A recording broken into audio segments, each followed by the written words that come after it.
Bingöl Üniversitesi Doğu Dilleri Edebiyatı, Kürt Dili ve Zaza Dili ana bilim dalı olarak hem Kürt Dili Edebiyatı hem de Zaza Dili Edebiyatı'ndan lisans düzeyinde 40'ar öğrenci, bu yıl ilk olmak üzere 40'ar öğrenci aldık.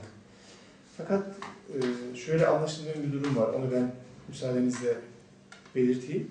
Kürt Dili ve Edebiyatı normal kontenjandan 40 öğrenci almış olmasına rağmen ki gazetelerde, medyada bu şekilde yansıdı, Zaza Dili çok belli değil. Sebebi ise Zaza Dili'ne müracaat edilme tarihi olsun, evraklardaki eksik sebebiyle Zaza Dili'nin evrakları YÖK'e çok geç ulaştı. Ve dolayısıyla da bize geç bilgi geldi.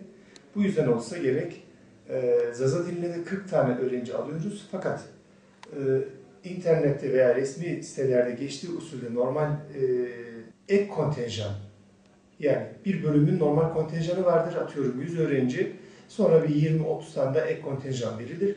Zaza Dili'nde evrak yetişmemesinden kaynaklanan sebeple ek kontenjandan alabildik. Yine 40 tane öğrenci alacağız. Yani toparlayayım, 40 tane bu dönem ilk olmak kaydıyla, bu sene ilk olmak kaydıyla 40 tane Kürt Dili Edebiyatı'ndan öğrenci ve 40 tane de Zaza Dili Edebiyatı'ndan 4 yıllık lisans düzeyinde öğrenci alacağız. Öğretim üyelerimiz yeterince var. Bunu karşılamak, ileride artacak olan talebi karşılamak ve önümüzdeki dönemlerde umuyoruz, ümit ediyoruz, 40 değil belki 140 olacak inşallah. Bunu da istiyoruz zaten.